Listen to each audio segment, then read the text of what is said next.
Kalambuan, dalaghanan, usa ka oras nga programa maghatod kaninyo sa mga katikaran may kalabutan sa kalambuan dili lamang sa komunidad apan sa kinatibukan. Kalambuan, dalaghanan. Davao, Mindanao, may adlaw at alagad sa Dichato diri sa Kalambuan, daratanan. Kinisabay yung galas kahanginan Rafi Bermejo, may adlaw. Ang Kalambuan, daratanan, nga matod sa mga importanteng impormasyon, mga isugbutan lusod ng ikaw, kitang tanan, adunay kalambigitan, busa uban kami sulod sa usa ka oras diri sa atong turmanon. O siyempre, sa masanadan, ato nasab nga dinapit kibisita, ang atong pinalanggang congressman sa atong distrito ng Ciudad sa Davao, First District Congressman Carlo Crales. May adlaw gani mo Zaldi ug Rafi, may adlaw sa tanang mga nagtan-aw ug naminaw karon. Happy to be back sa atong programa sa KDT. Okay. Sals, makaigsunan, wala ito sugdan ang atong iskutanan. Happy Father's Day, Oy, salamat. Happy Father's Day, Sab.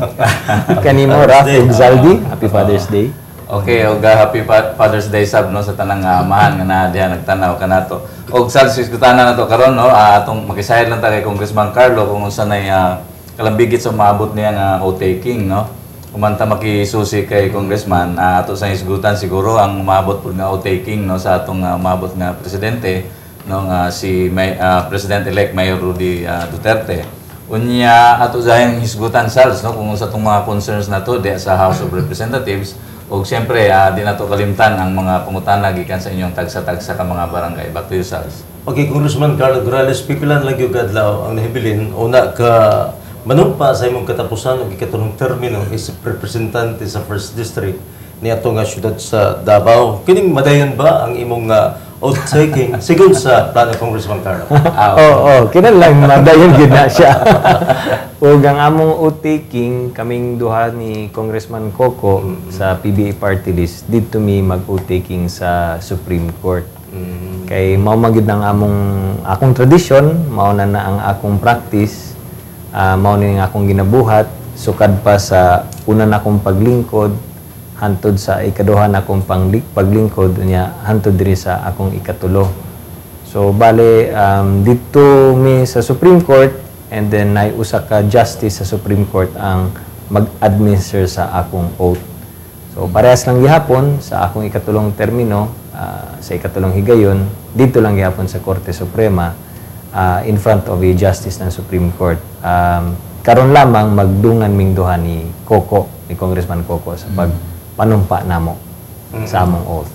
Kinsa pod ka ang inyong mga naimbitahan nga matambong sa oath-taking, Congressman Carlo Crales? Kuan lang, immediate family lang. Bale akong misis, akong mga anak, ug siyempre ang among ginikanan, anak pod kay Congressman Coco, yang misis, yang anak. And among ginikanan. So, simple lang man kay anang adlaw man go June 30, daghan ang mga congressman ang manumpa. So, lain-laing congressman sa akong experience sa Korte Suprema, lain-laing congressman ang nagasumpa, naga-oath taking pod sa mga justices sa Korte Suprema. So, dili lang ako. Mao nang dili lisod kong imbita tagdaghan kay alangan magdungan tatanan dito sa Korte Suprema unya kuan lang man, simple lang man, no, niya daghan pud ang manumpa dito. And then ang Supreme Court very strict pud sa ilang security. Nya sabay pud to sa oath taking ni President Duterte. So dili ta makadala og daghan. So simple lang kaayo in front of the justice of the Supreme Court. Simple lang kaayo, picture taking, pirmahan tong oath of office, human okay na, ana lang kasimple. Okay. Samtang oath-taking pa ang ginaisgutan sa mga tao, no? Karong panahon na Congressman Carlo, pwede ba namo masayran gikan kanimo isip usa ka abogado, no? Kung nganong moagi pa sa usa ka oath-taking ceremony ang mga opisyalis nga na-proclaim naman unta ni sila nga mandaugon dito sa posisyon nga ilang gipili dito sa panahon sa piniliay. Well, una sa tanan required under the law. So matod sa atong balaod, una ka mo-assume sa imong office, una ka magsugod sa imong trabaho, kinihanlan mag-take ka ng oath. Manumpa usa ka. And ang maghatag og oath is dapat is a person duly authorized to administer oath. Kay importante gibutang nato na siya sa balaod draft kay para aron ang atong mga opisyales sa gobyerno masayod sila kung unsa ning ilang gisudlan nga trabaho kung unsa ang naa, no, ang trabaho, ang obligasyon nila dala sa ilang katungdanan, no. I swear to uphold and defend the Constitution of the Republic of the Philippines. I will bear true faith and allegiance to the same.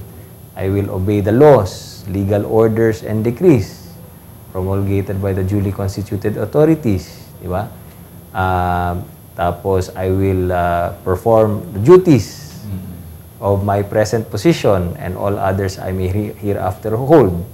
Then, I impose this obligation upon myself voluntarily without mental reservation or purpose of evasion. So, kana, klaro-klaro na Gipromisa nimo. gipromisa na nimo. Una ka mosulod sa imong trabaho, kana tanan ang pinaka-basic requirement sa imong trabaho.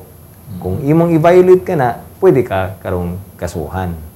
So, basin unya, ingon nimo, na-proclaim ka na sa COMELEC, pero na-proclaim ka sa COMELEC, unya, dili di ay ka uyon sa imong kining gisudlan, di pwede pa kang back out.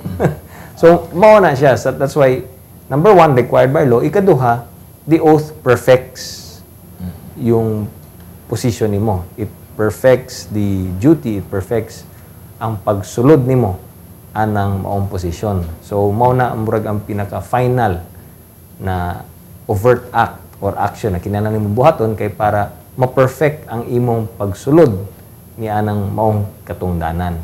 Which is why parehas namo sa Congress, pag na-perfect na nimo na full-fledged congressman na ka, so for purposes of pananglitan, mga election cases, mga election protests, pag perfected ka na kana siya, full-fledged congressman na ka, so for election purposes, ang naay jurisdiction, kung naay protesta, ang HRET na, House of Representatives Electoral Tribunal. Kung senator ka na, full-fledged ka na, ang may jurisdiction sa kung kasuhan man kag electoral protest is ang SET or Senate Electoral Tribunal. Ana po ang presidente o vice-presidente. It will be the Presidential Electoral Tribunal. So, the oath perfects ang pagsulod nimo anang imong katungdanan. Okay. Gawas sa outtaking, ang lain pang hot topic karong mga tungura, kining pagsumite sa Statement of Contributions and Expenditures, no? Ug base sa mong nasayran nga nasumite o napasa na nimo ang imuhang Statement of Contribution and Expenditures tungod kay nakagasto pug kanyan tong miaging pinilian, Congressman. Yes, nakagasto ta. So, bisan wala kay kalaban, kinihanglan mag-submit gyud ka og imong SOSE, Statement of Campaign Expenditures. Para siya. Campaign Expenditures. Oo. So, required na siya. In fact, ang issue gani karon is nay pipila ka mga kandidato o nay usa ka bugat na kandidato na wala pa mag-submit sa SOSE. Unya na po usa ka partido nga delayed pud ang pag-submit sa Statement of Contribution and Expenditures, di ba? Kanang campaign expenditures. Kita nag-submit ato on time na walay question unya. Actually, sayon lang man tong akong pag-submit rap kay wala man tay kontra, so wala kay tay gasto. No? Ang PBA nakasabit na pud sila ila. Pero PBA kato kay dagan man siya nationwide, daghan tong iyang gasto. Ako gamay ra akong gasto, that's why wala kay makita mga poster kaayon ako, mga campaign materials para parnalya. Kay wala man tay kalaban. Unya, dili pud ta pwede mo gasto og dako rap kay basi mo yung sila. Ano gasto-gasto ko na. O niya, mag-file ka og SOSE nimo na dako ang imong gasto, dili pud katuohan. Mo yung ang COMELEC. Wala may kalaban ni ano dako man iyang gasto. So katong akong i-submit, gamay lang tong akong gasto, which is true kay wala man tay kalaban. Although ang PBA daghan gyud ang gasto kay kuan man, nationwide man. And allowed within the limits of the law kanang parameters na murag 5 pesos ba na per voter nationwide or 3 pesos per voter para sa party list. So, within the range ang nagasto. Congressman Carlo Grales, balikitan o darikitan sa natog balik ang hisgutan ng oath-taking. Aron hisgutan sa nato ang pamaagi gani sa oath-taking ginaplano ni President-elect Roddy Duterte nga nabalita nga dito niya himuon sa ang seremonya sa Malacañang. Dili sa masanandan nga lugar sa Lunita Grandstand. Doon sa may kasulti, may kalabutan ni Congressman? Well, si Juan Manggod, si Mayor Duterte, simple naman na siya nga tao, no? Si President Duterte. In fact, gikan pa sa kampanya, no? Ingon siya during the campaign period na kung mudaog siya pagka-presidente, dili niya samukon ang Metro Manila. Pareha sa ginabuhat sa ubang mga nidaog pagka-presidente, dito mag-o-taking sa Luneta, dito mag-o-taking sa Quirino Grandstand, unya tungod ni ana magka-traffic-traffic ta. Iyon siya na diha lang ko sa Malacañang. So karon daghan ang nagsulti na wala siya magsunod anang tradisyon. Di ba? Na ay tradisyon na ani ang tradisyon na ani. Pero si Presidente Duterte hindi naman siya siguro na ueyan siya, naartihan siya sa tradisyon, naartihan siya sa inana, daghan pang inana. It's just an oath-taking. Kapila na mag-oath-taking si President Duterte. Pila na kahigayon siya nag-mayor. Pila na siya, nahimo pa siyang vice mayor, nahimo pa siyang congressman. So, kabalo siya na dili dapat nimo kaayo i-highlight o i-big deal na siya o whatever. No? Ang iha lang yun kay simple siya nga tao, gusto siya og simple nga seremonyas. Umayon sila, wala man na sa tradisyon, pero sige lang, siya man ang presidente. Maghimo din siya sarili niyang tradisyon. Wala may kaso na. But again, I think ang pinaka-rason yun niya is dili siya gusto og traffic. Kay gikan pa sa campaign period, ingon na gyud siya na tungod ana mga ingon aning klaseng mga kinabuhat, no? Magsigig traffic ang Metro Manila tungod ana unya ingon siya kung siya ang presidente, simple lang sa Malacañang lang, wala na Luneta Grandstand kay para walay masamok, walay makakos og traffic, dili siya pasangin lang sa traffic sa Metro Manila. So iya lang gituman ang katong iyang isulti. Sama sa nasairan sa katauhan, Congressman Carlo Grales, baliun sa ni President-elect Duterte ang tradisyon nga manumpa siya unya nga mag-inusar wala ang Vice President-elect nga si Leni Robredo. Ang imong reaksyon ni Congressman Carlo? Dili kay kung Juan Manggod, kung sa Malacañang lang ang oath-taking niya, limitado lang pod ang pwedeng ma-invite, no? Kay dili man niya nakadako ang Malacañang, so dili ta makadala og daghang tao dito sa sulod, no? Sa Rizal Hall ba ang tawag ana or sa sulod sa Malacañang. Matud pa nila 500 lang katao ang pwedeng masulod dito. Diha sa 500, ang 200 ana reserve para sa diplomatic corps or kanang mga ambassadors, no, kanang mga foreign dignitaries nato. So pila na lang nabilin 300. Nya kanang 300 tungaon pa na. 150 para sa guests ni presidente, 150 para sa guests ni vice president.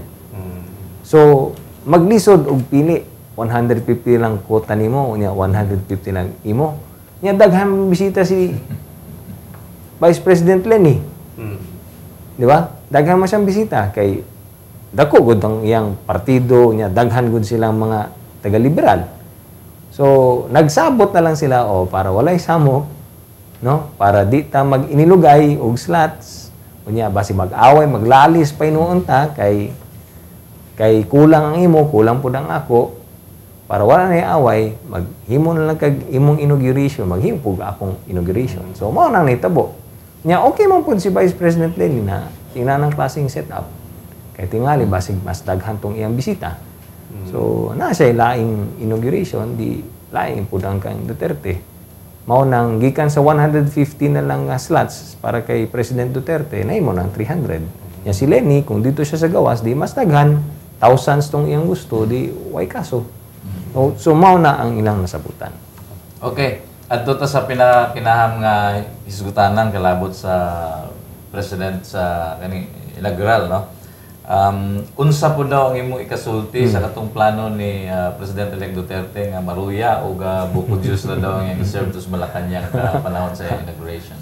Kana sa campaign period pa yan ang gisulti, no? Iyon siya Wala na Luneta, wala na Quirino Grandstand. Dito lang ko sa Malacanang. Nya ako lang ipakaon nila. Maruya lang. O, so, gituman ang yapong tumiyapang yung sulti. So, nga nung magreklamo man ta. Kay, yung lagi ni Mayor na simple lang. Di na ako gusto daghan kuan tao, di ako gusto daghang seremonya, basta mag-taking lang ko Malacanang. Unya, nga nung magpakaon paman ko og kanang mamahalin pagkaon para nila. Kana mga mo-attend diha, mga dato manatanan. Minta mga foreign dignitaries, kana mga diplomatic corps. Gikan sa langyaw nasod. Mga dato naman na sila daon, nga nung pakaunon pa man nato na sila. Kaon sila sarili nila, kaon sila kaugalingon nila, basta magpakaon lang ko og kanang merienda lang. So, maruya. Maruya. Buko juice. Turon. Turon. Kay, yaman ang paborito. Ang paborito lang niya, turon. Or maruya. Special po siguro. Dili, wala. Turon lang yun. Basta, kanang simple lang. Turon, maruya, buko juice. Kana lang. So, yan ang gituman tong yung sulti. Kay, matod pa lagi niya na, pakaunan pa man nato na sila. Gasto pa ta. Para mapakaon nato na sila. Daghang mga Pilipino ay kaon. Hindi na nato igasto ang kwarta sa gobyerno sa mga Pilipino na way kaon. Kaysa ipakaon pa nato ning daan ng mga dato. Amo na. Sulti. Okay. Sa kadagan sa pwede may isgutan kalabot sa pagpanumpa ni President-elect Duterte, ang pinaka-ginaatangan karon mao ang katong iyang inaugural speech, no, Congressman Carlo. Unsa man ang imong ginalauman gikan sa iyang speech, Congressman, ingon niya mubuor daw kayo og di niya tason. Well, una sa tanan, you have to remember, mao ni ang pinakaunang speech niya gikan sa paglingkod niya pagka-presidente. Unya, kung atong mahinumduman na matod pa niya, kung ma-presidente na daw siya, mag-behave na siya. Ingon siya, he will metamorphose. Mag-metamorphosize siya from a caterpillar to a butterfly, di ba? So, mag-behave na daw siya. Butterfly na siya. So, mao ni atong atangan. Tangan na to ni siya kung mag-behave na bagay siya sa iyang speech, di ba? Kay first time gikan dito sa pagsugod na dagan na siyang gisulti, nagibatiko siya sa media, hantod giboycott na niya ang media. Then after niya na, wala na ta makadungog og speech gikan kang presidente. After sa Thanksgiving niya sa Davao, hantod sa Thanksgiving niya sa Cebu, after niya na, hilom na siya. So gikan dito, mao ni ang first time nato madungog si si Duterte, Rody Duterte as president. Dili na Rody Duterte as mayor, dili na Rody Duterte as civilian, dili na Rody Duterte as himself, but Rody Duterte as president. So matod pa niya, basta makalingkod, oras na makalingkod na siya, behave na siya. Good boy na siya. So paminaw na to ang speech sa usa ka good boy.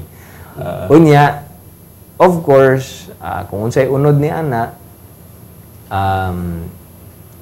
expect na to, no, kung unsay direksyon sa iyang administrasyon. So mapaminaw na to. I'm sure he will still talk about katong iyang advokasya, ang iyang drive against anti-crime, anti-corruption, anti-drugs, ang iyang advokasya nga isimplify niya ang bureaucracy, wag tangon niya ang red tape, simplify niya ang process sa gobyerno. Siguro hisgutan niya ang peace process, kaya nagsugod na ang peace process with the CPP, NPA, NDF, and nagsugod na sad ang preliminary talks niya sa MILF ug MNLF. Siguro hisgutan niya ang terrorism, labi na karon na nahitabo sa Abu Sayyaf. So dako pud ay ka-issue kana ang terrorism, unsaon niya pagwagtang ni ana, and of course federalism ang iyang favorite. So pipila lamang siguro kana sa iyang hisgutan during the speech. Ingon siya, it will be short. So tanawon nato, ingon siya mag-behave siya. So tanawon nato ug paminawon nato siya sa kung unsa ang pinaka unang mga isulti niya isip presidente sa Republika ng Pilipinas. Sa pagkakaroon si President-elect na po sa sulod sa Kukun. Wala pa siya nigawas. Wala pa siya magawas. June 30 pa na. Noon time, June 30. Manangilom ka. Matod sa balita nga si President-elect Duterte mismo og dili ang yang speech writer ang nagsulat sa iyang umaabot nga inaugural speech, Congressman Carlo Nograles. Ano ba'y kasayran niya ni Congressman? mao ni ang ginaatangan po nato kung mubasa ba siya og speech o mag-extemporaneous na pud siya. Kay pareha sa nahitabo during sa Makati Business Club bato during the campaign, naigiandam nga speech para niya aron iya ning basahon pero gisugdan niya pagbasa. Pagkahuman niya basa ug pipila lamang ka mga paragraphs o mga sentence, iyang gilabay ang speech niya nagsulti nagstorya na lang siya dito extemporaneous. Anak pud ba kaha ang makita nato during the inauguration na magsugod siya basa o niya ilabay niya may extemporaneous or wala na gid siya ibasahon, diretso na siya sa sulti or basahon gid niya ang iyang short speech, wala ta kabalo. Pero kung maghinumduman ako tong mga inauguration niya as mayor, naman siya ginabasa. Diba? Na siya ginabasa nga speech. So maybe basahon niya, matod palagi siya mismo ang nagsulat ana. So I think mao na ang kinaiya sa mayor, no? Mao na ang kinaiya sa presidente. He's the type of person na gusto niya kausapin ang tao. No? I mean to say heart to heart. No. Unsay yang gibati, unsay unod sa iyang hunahuna ug kasing-kasing gusto lang niya ipaabot sa katawhang Pilipino. Ana pod ang matikdan napansin nato during the campaign, ana magyud siya gikan pa sa paglingkod niya pagka mayor. So dili kay siya ganahan ana magbasa, no? Unless siya ang nagsulat. So I think mas yun ang pinaka-importante para kay President Duterte na ang iyang pag-communicate direkta sa tao. Kay kung magbasa magud ka, labi na kung dili ikaw nagsulat ana, malata sa tao na gibasa lang man ni mana. So para kay Duterte gusto lang gid niya ni presidente na mag-connect sa taong bayan. So tingnan na lang natin, no? Atangin na lang kung unsay may tabo karon sa inauguration. The new and improved and behaved President Duterte. Lain naman siya kay magpugong na siya na tikam-tikam na yung baba nga walay mo gawas nga pulong. Anyway, atong tiyoso na atong pangutana kalabot sa oath-taking, no, ni President-elect Roddy Duterte. Sa atong pagbalik, ilang maghawa kay mo balik na ita. Kalambuan, Dalatana.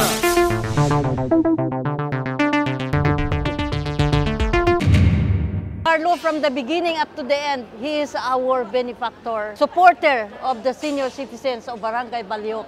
Congratulations, anak Carlo. Congratulations, Congressman Coco Nograles and of course Congressman Carlo Nograles sa nakabot nato ang kadaugan ninyo nga kadaugan ni atong nilabay nga eleksyon.